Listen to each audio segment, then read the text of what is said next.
Hi, friends. Welcome to another episode of Soaring Through Chaos. And the reason we do this is to share our lives, to share about what's going on and what we have learned in our own lives. As you know, this pandemic has affected practically everybody in different degrees. Some are worried about health, some are worried about even life itself, of their friends, family. Many of us are concerned about economics and making ends meet. Jobs are sometimes questionable nowadays. And there's a lot of divisiveness, there's a lot of finger pointing going on, which is not helpful. Amid all this, I run into people or get to know people over the years who have been very helpful in community building or supporting each other. And one of them is Dr. Danielle Melgar. I met her when I was traveling at the beginning of the pandemic. I was in Mexico, and eventually I showed up in Ciudad de Mexico, or the capital, Mexico City, and I lived about an hour away. So a common friend introduced me to Dr. Danielle Melgar, and she also had a journey to get into the healing profession. So Danielle, please tell us about your life. How did you started off, I believe, early on as a Hello, dentist. Shankar. How have you been? Yes, I've been fine, thank you.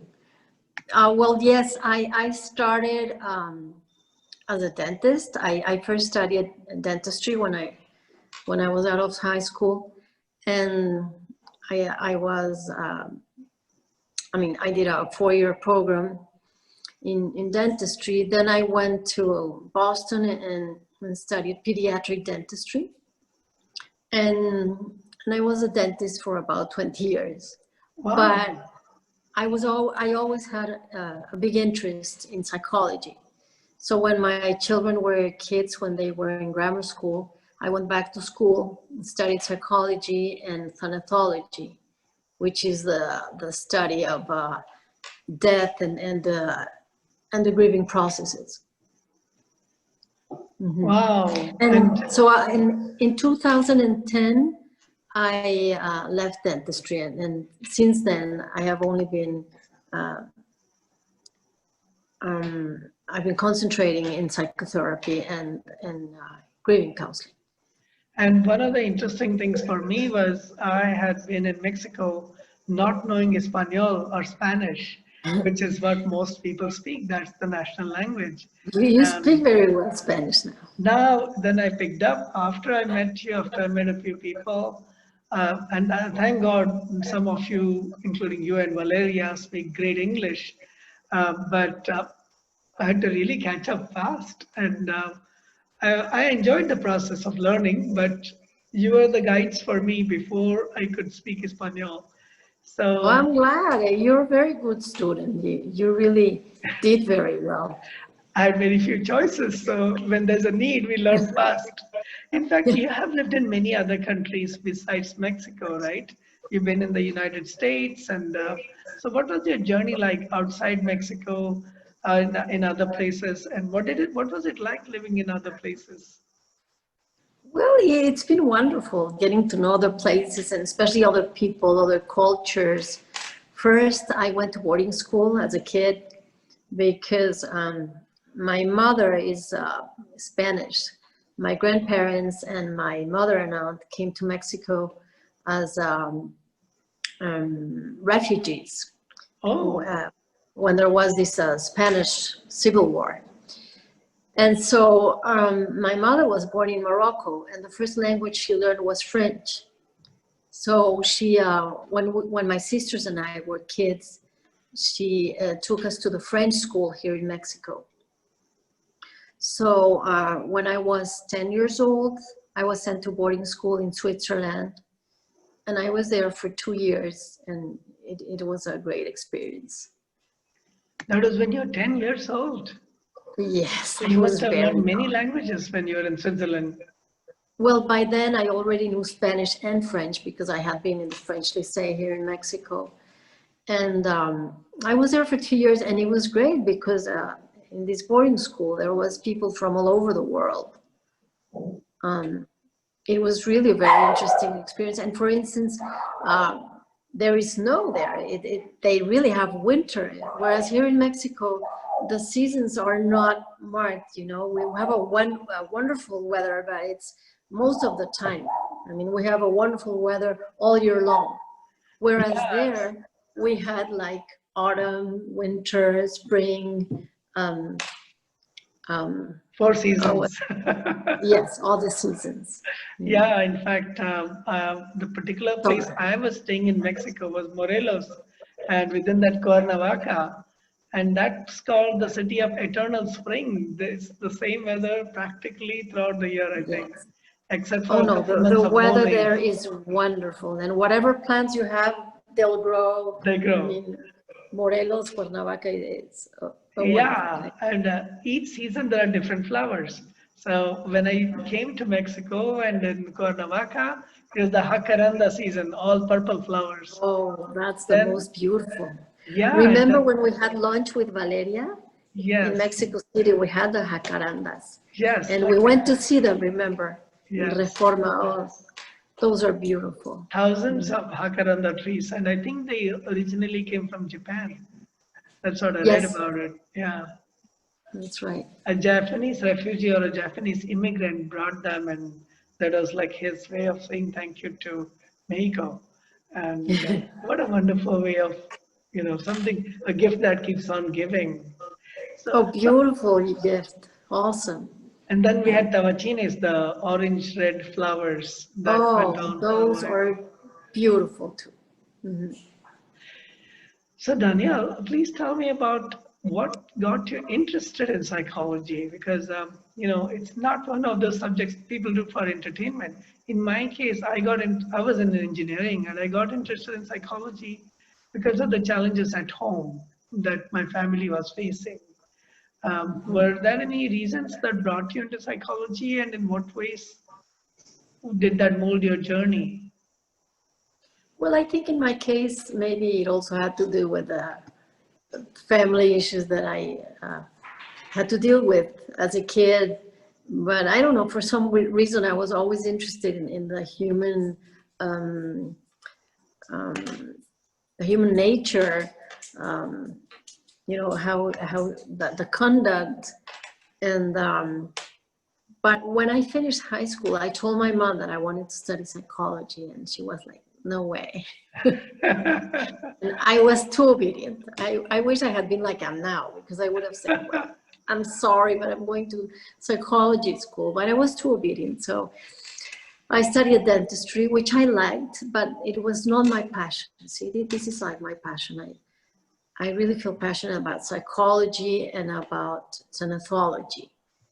And the thing with death is that when I was very young, I feared death. You know, sometimes I would wake up in the middle of the night crying and saying, I don't want to die, I don't want to die. And I remember my father would come and say, come down, everything's all right, you're not dying. And then when I was 12 years old, this was when I was in Switzerland. I was skiing because, you know, as part of the schedule, we had sports. And during winter, the sport was skiing. So I was skiing, and I came down the mountain. And when I was at the end of the mountain, um, I couldn't stop. Yeah, So, yeah. you know, I flew, I don't know, maybe 4 or 5 meters, and to the roads, you know, where there were cars, and like there was a car passing, and then I fell. But while Wow. this was happening, um, my what should I say? My conscience was separated from my body, and it's like I could see what was happening, but as if I was looking at someone else, you know, or as if I was watching a movie or looking at somebody else's body, and I could see how my body was falling. I could hear people screaming, and then I saw like many moments of my life since I was a baby until then, which was not Wow. much, but like 12 years, I saw like these images pass like very quickly. And then I saw this amazing, great white light. It was so white. I mean, I've never seen a thing so white in my life. And it was very bright, but it wouldn't hurt my eyes. And in that light, I felt so, I can't even describe it. I mean, it's the most wonderful thing I've felt. Like I felt total love, I would say. I felt something beyond happiness, like an ecstasy. I don't know. I wanted to stay there. And I remember for a moment, I thought, I'm dead. This is death. This is death. I'm dead. And I thought about my parents and my sisters, but you know, like, it's not that I didn't care about them, but I really wanted to stay there. You know, thinking about them, they made me think like, oh no, I want to be in my body. I want to leave. No, it's like, I really wanted to stay there. But then suddenly I felt like, I don't know, what would I say? Like somebody hit me and I was back in my body, and there was the ambulance and there were many people there, and they took me to the hospital, and I could only ask myself, where is that light? Wow. And it stayed with me for a very long time. And I was in the hospital for about 1 day. You know, they did all kind of tests, and the doctors could not explain how I was okay. And so the next day I went back to boarding school, and I was telling all my peers about what happened to me, my teachers, but they look at me like, oh my gosh, she must have had fell on her head and something's wrong with her. So I stopped talking about it, but it stayed with me. You know, I would think about it every day. It was something so special that had happened to me.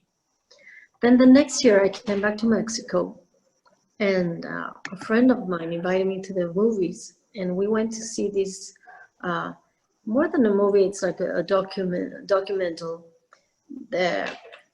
It's called Life After Life.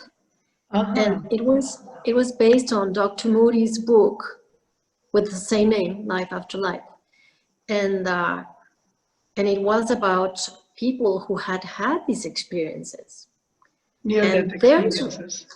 Right. There's where I learned that this is called a near-death experience. And, you know, I was so happy because finally it was like saying, oh gosh, there's somebody else who has lived this. I'm not crazy. I mean, I didn't fell on my head and had something wrong. I mean, this does happen. And so I started to read a lot about it. And that's how I became so interested in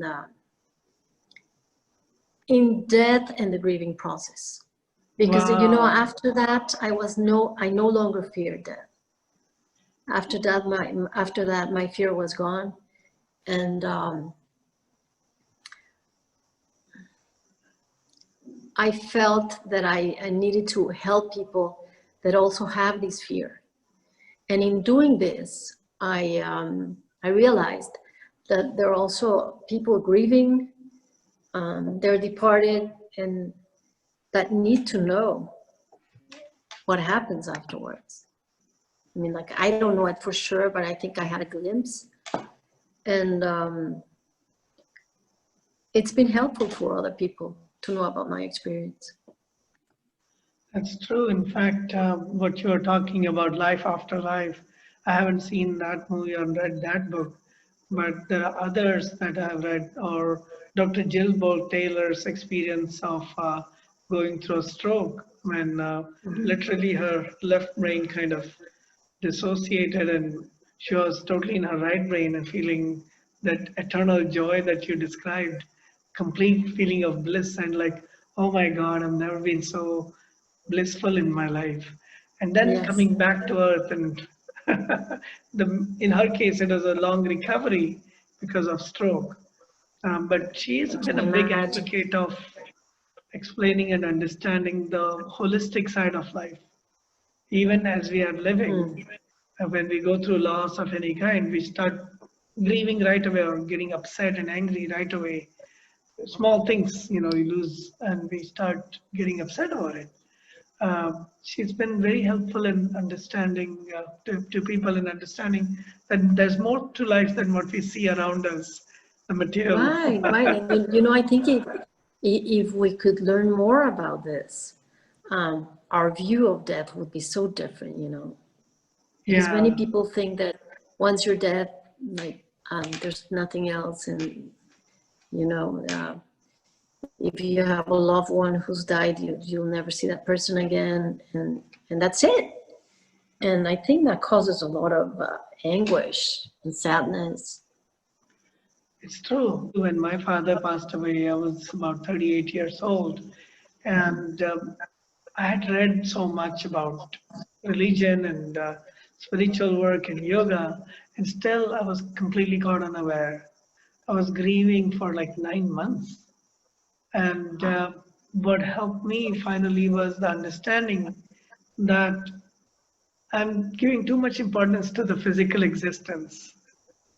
Mm-hmm. It sounds eerie or it sounds weird because when somebody's not physically there, we we miss them. But like, look at the pandemic right now. We are not able to meet most people. Your own daughter, I mean, you probably don't meet her often right now. I don't meet my friends and relatives right now. But I can go on a Zoom call. I can pick up the phone. I can send WhatsApp messages or any other medium, and I can stay in touch with them. So I still know that they're in the physical world because of communication. Yes, But it helps a lot to have all this technology. yeah, yeah. And in the old days, the technologies were not there, so it was a different kind of anxiety. But Yeah. when somebody is physically not there and you know they're not going to come back, it helps to know that they have left so many gifts for us in our Mm-hmm. heart, in our mind. The things that they taught us, the things that we learned from them, their presence in our life, literally in our being, how their presence changed our life. Mm-hmm. You know what I'm It saying? does help a lot. Yes, it does The help. emotions. We inherit so much from not just the genes, but also the habits, isn't it? Mm-hmm. So tell us Yes, I more agree. about your grief counseling and can you give any examples that you Well, can it's been describe? very interesting, you know, because one thing that I love about my work is that when people are about to die, uh, they are so authentic. Yeah, You know, it's like all masks are gone, and I have met incredible people. And I have seen incredible things too. Like, for example, I remember this woman. She was an old woman. She had liver cancer, and she was in her house. I went to see her there. I saw her almost every day for about 2 months, and she was very sick. And the last day I saw her, I knew she was going to die soon, because you know when you've been in this, after a while you know how the process goes. And she had many well, for many reasons I could see that she was going to die soon. And so I talked to her, and then I went to see her children, and I said, you know, your mom will be gone very soon. I think it's a matter of hours, maybe a day, but that's it. So I suggest you talk to her, you stay with her, and remember to keep talking to her, because hearing is the last thing we lose. And so I went back to see her because I thought I'll never see her again. So I'm going to see her one last time. And so I said, okay, well, I just came to give you another hug, and I'll see you tomorrow. And she said, yes, yes. and she held my hand and we said goodbye. And then she called the nurse and she said, please help me comb my hair because my husband and my mother are coming for me. And I went Wow. home, and after 4 hours, the daughter called me and said, my mom just died. But see, her husband and the mother had died years ago. And I've seen things like that many times. I remember another case in which I saw this man in the hospital. He was very sick. And one day I came and he was so happy. And he was telling me about this cousin that came to visit him and that he was so happy that he had seen her. And we talked for a while. And then I went out and the family was there. And they said, well, how is he doing? And I said, well, he's so happy, because he told me about this cousin that came to see him. And they started to cry. And I didn't know what was happening. And then one of them said, this cousin, she had a car accident and yesterday and she died, but he doesn't know it.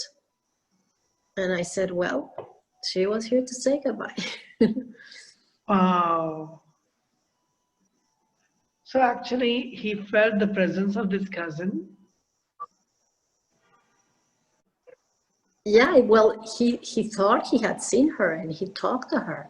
He was so real about it, But when I talked to the family, they started crying and they said, well, yes, this cousin just had an accident yesterday and he doesn't know it. So, Wow. it's kind of weird. But I have seen things like this happen many times. It's more common than we think. Yeah. So, I really think there is much to death than we've had been told. And I think in India, for instance, you have another concept, because in India you even believe in reincarnation, right? Yeah, a lot of people from most Asian religions, including Hindu, Buddhist, and many other religions around in this area, most people believe in reincarnation, that the body is not it, that there's more than that, although different people have slightly different belief systems. But it's funny because when we start believing in these things, you actually see things more. It's almost like a Yes. self-fulfilling prophecy. If you're interested, I can give you a small example from my life, more about 10 years ago. So on Valentine's Day 2010, I knew that I had a really good teacher, husband and wife. They were 30 years older than me, Ganoba and Kumud. And this is the first time I'm actually recording this. I've said it to people individually, but this is the first time I'm talking about it. Kumud was in bad shape for 6 months. She was going through she was in and out of the hospital in Bombay at that time. I had met them in San Francisco, and they had been my kind of guides, support, giving me ideas, giving me suggestions on how to live a very meaningful, purposeful life. That's what they were not really religious or necessarily even spiritual teachers. They were very down to earth, pragmatic people who could guide people, elders. So Kumud, I knew was very sick. So they were in India and I was in the US with my family.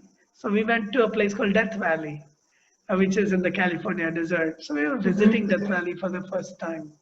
So we reached there on Valentine's Day early morning, like 3 or 4 a.m. And because it was very early and we could not get into the hotels, so we all went to sleep in the car itself, in the van. And I got up and I shook my wife and said, Kumud was here. She went, what do you mean? She's in India. Yeah, she came to say goodbye. She literally came in my dream and said, she's going. And she said, no, I think you had a nightmare. She said, she came here, said goodbye, and then showed me how to feel emotion in my body. She showed me how to scan my body and she showed me what was happening in her body. and how some of the suppressed emotions were hurting her in the liver and different parts. And she said, she walked me through my body also, literally in the Wow. dream. And then she said, it's goodbye. And she said, the flashlight I used to show you inside your body, keep it with you. So whenever you're going through an emotion, start doing body scans. And she actually showed me what happens. Now, if you know anything about how embodied experiences are, emotions are actually felt in the body. But so she gave me a full picture and then she said goodbye and left. So my wife said, you know what, just go to sleep. It's too early in the morning. You're crazy. Yeah, I mean, it wasn't clear. So I went to sleep. You know, it was, we hadn't slept. We were driving most of the night. Around 1 o'clock, we finally got into the room, and we were unpacking and all that in the hotel room. My wife said, you know what? Kumud's daughter just posted on Facebook that she died. So, Wow, what you that's saw, amazing. there's some truth to it. There's no way to prove or disprove. But the fact that she Yes, had passed away at the time and she had just passed away at the time when I had this dream, and so it's funny, but I I've had a become more. very similar experience, you know, Please tell like me. this was like 23 years ago. I had this very good friend, somebody that was special to me, and she was very sick. She had cancer, and same thing, you know, I was sleeping and suddenly I felt her here just besides me, and she said, you know, I have to go. I just wanted to tell you that I love you, and I just wanted to say goodbye. And I said, no, please don't go. And she said, yes, I have to go. It's my time. And Wow. she went away. And so I sat on the bed. I turned on the light, and I woke up my husband, and I said, you know, Lourdes is dead. And he said, how do you know? And I said, well, I know this sounds very crazy, but she was just here. She came to say goodbye. And same as your wife, you know, he said, like, go back to sleep and call her son in the morning. And, you know, it was almost morning. It was, I don't know, like 6 o'clock in the morning. And so then the alarm sounded, and he took my eldest daughter to school. My husband took my eldest daughter to school, and I stayed with my baby. She was just like, I don't know, like some months old. And I was feeding her, and I turned on the TV, and this woman, she was a famous journalist. So they were saying in the news that she had died. And then I Oh, called her wow. son and I said, when did your mother die? And it was just at that time. Wow. You know, it's again, what we are saying is definitely not quote unquote scientific yet. We don't, all we can say is we don't know these things. And there Right. have been books written on it. I think Many Masters, Many Lives is a classic written by a psychiatrist, Dr. Yes. Brian Weiss. And he's been, Many lives, many masters. Yes. yeah, yeah. So I think we are still in the early stages of understanding these things. We are. We are. Although a lot of research is being doing about this, Yeah, and again, especially in the United States. yeah, well, yeah, and in India and in many indigenous cultures, including in Mexico, there's a lot of like, you have what is it, Dios de Muertes, the Day of the Dead, a lot of Dia de reverence for those who have ancestors. There are days for ancestors, there are times when we pray to our ancestors and hope that they had a safe journey and so on. So yeah, there's a lot of, it's a mystery, right? We are alive for a certain amount of time, no more than 100 years in most cases, and then we are gone. And it's hard to believe that after living for 80, 90 years, being active, doing this, doing that, we just disappear. How could it be that Mhm. we are gone for good? So that speculation has been there forever. So, in what ways has grief counseling changed your life? I know you have helped probably hundreds or thousands of people. I saw one. You helped Valeria's mom as she was going through, Mhm. and the family. In what ways has it changed your life? My life, well, I think it's made me more compassionate. Um, I think it's helped me um, have a clear understanding of the relationships we have and the importance of these relationships. And also it has, well, I've learned that it's important to be at peace with others. I mean, I know it's not always possible because things happen, you know, you get mad or somebody else gets mad, but at least to try to, you know, try to be at peace with everybody. And so that when they're gone or when you're gone, the process is easier, I think. Yeah, yeah. And right now we are in the midst of this quite an interesting time where there are many more people passing away or getting hospitalized. I'm sure more people may be approaching you for grief counseling or even the fear, the anxiety around it, right? Yeah. Do you have any suggestions how people can deal with these difficult times and the feelings that accompany them? What can people do to?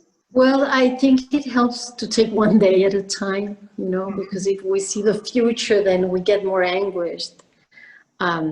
Take one day at a time and try to be in touch with your feelings, with the inner you, because if not, then, you know, we would worry so much about everything that is happening and about getting sick. And if someone gets sick, we would have this fear that this person will get very sick and be in the hospital and die. And so I think it helps to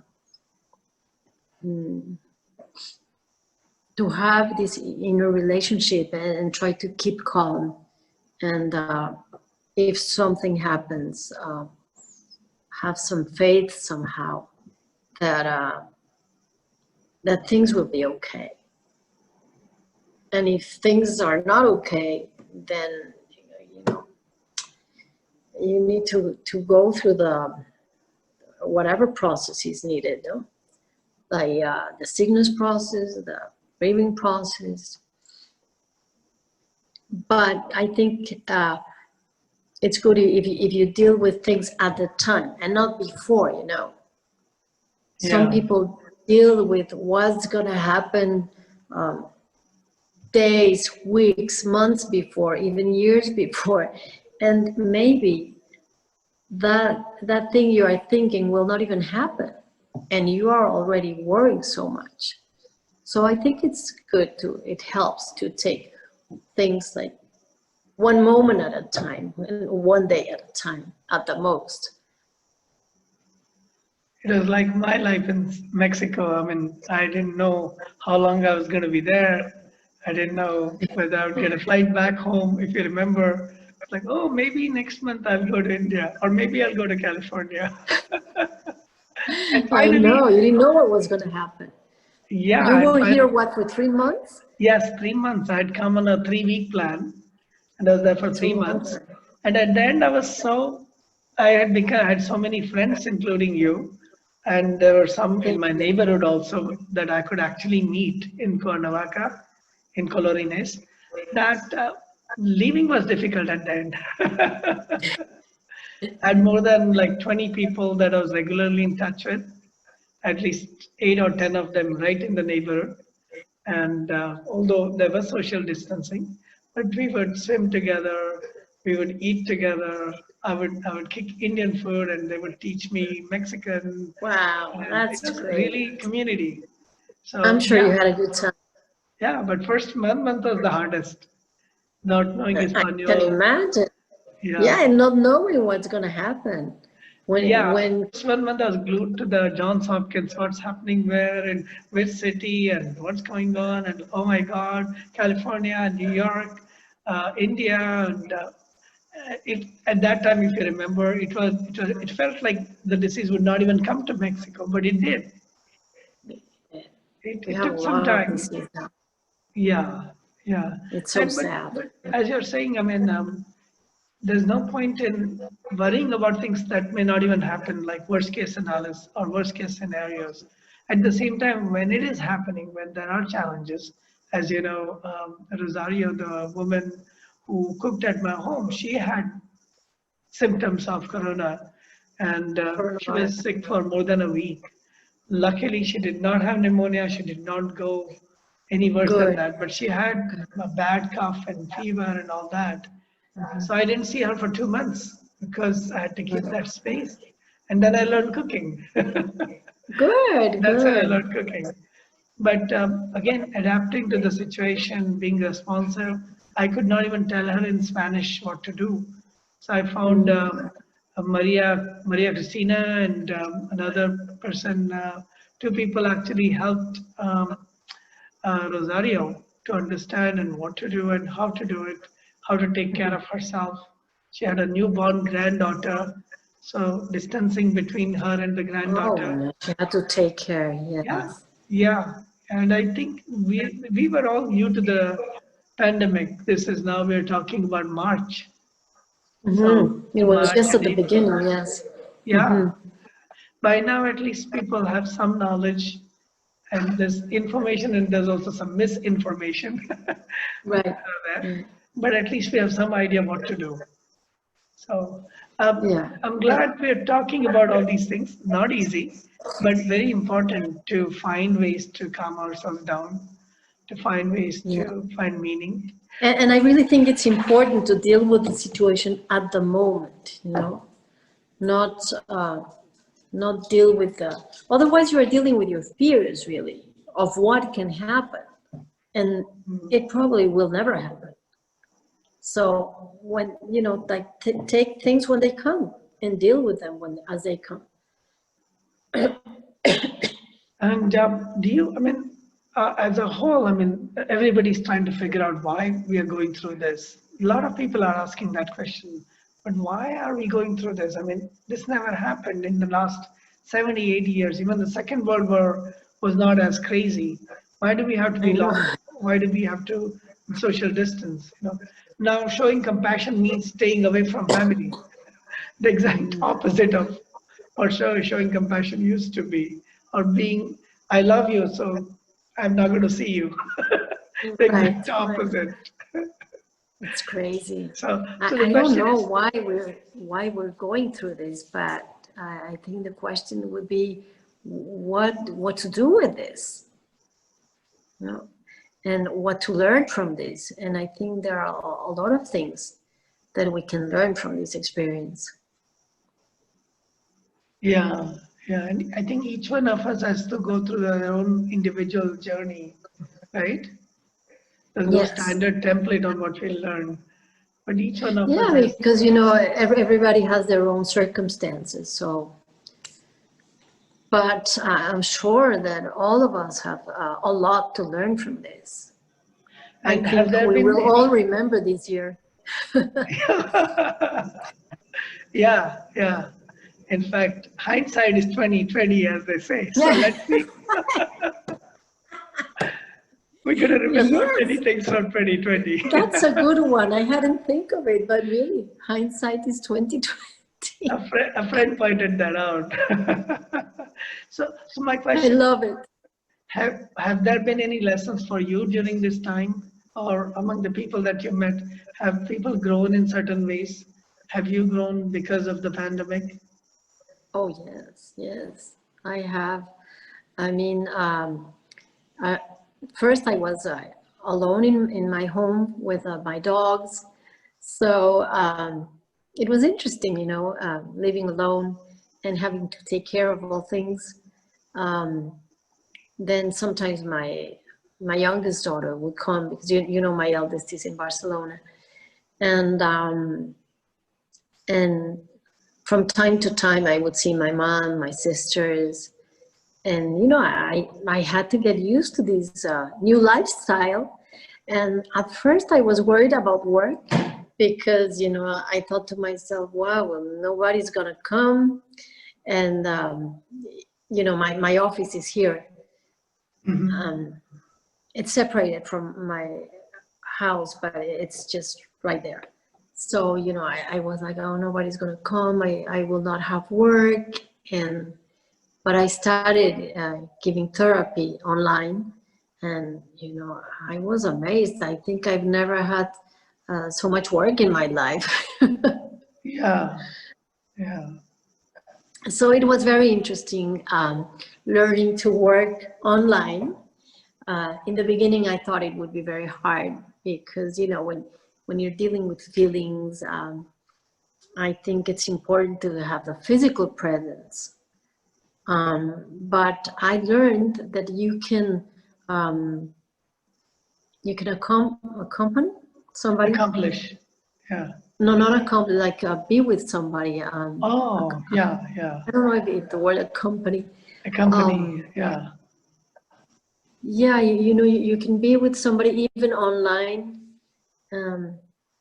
because, you know, there were sessions with patients that were grieving and were like crying and having a very hard time, and still through the computer I could be there for them. Yeah, yeah. There are other ways, you know, aside from the physical presence. I think you can even through these screens, you can make the other person feel that you are there, that you are listening, that you are with them. So it's been interesting. It's been very interesting, and I have a lot of work. Yeah, yeah. You know, it's funny since you're talking about other ways of connecting with people. I attended a panel where they were talking about, there was a healer who said, just hold your hands like this. And like everybody had their hands up like this. You can even try this if you want. And then just feel the presence of the other. Close your eyes and feel the presence of the other person. And like, it's almost like touching each other, holding hands. And just It's feeling, amazing. Yes. you know, because It's again, amazing. and it's Oh, not, thank you. and I was very surprised. I didn't expect it. It's very much, it's a visceral feeling of presence, I especially love when this. I really liked it. Thank you. another one, Anne Watts, if you know, remember Dr. Alan Watts' daughter, she talked about the need for touch, and people are feeling completely touch deprived, especially in a culture like Mexico, where there's so much of hugging and kissing and just being with people. There's no hugging, or at least much less. So even just hugging oneself, or like two people are there, okay, I can't hug you, so I'll hug, feel my hug. So they're hugging each other, but hugging themselves and feeling It the touch. helps, yes. Yeah, because it is a substitute for what we are missing so badly in many cases. For the physical contact, that is also important. Yeah, yeah, and right now you can't.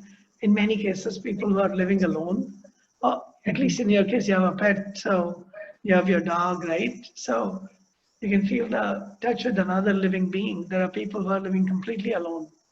Yes. I have And 3 dogs, so oh, I have been hugging my dogs, yes, and I love them. They've been great.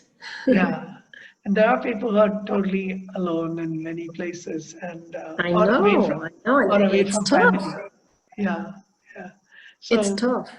yes, so to be able to even connect with others using some medium or the other has been helpful to a lot of people. Well, again, Danielle, it's such a joy to be able to reconnect. We haven't met in what, more than 2-3 months. It's We're been all a going through. pleasure. Yeah, It's been a pleasure, Shankar. Thank you very, very much. I forgot how to say that in Espanol. I had remembered it. Muy bien, of course, but what is it? Es un placer. Es un placer. It's a pleasure. It's my pleasure. Yeah, or yeah. Well, please stay in touch. And for Thank you. anybody who, if somebody wants to get in touch with you, Do you have a website, or is there a way in which people can talk to you or learn more about your work?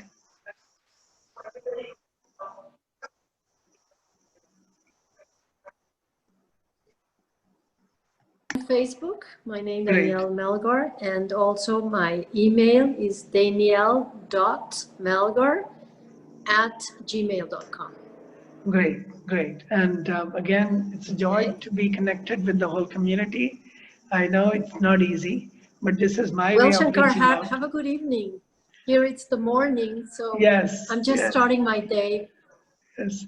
Buenos dias. Please stay in touch.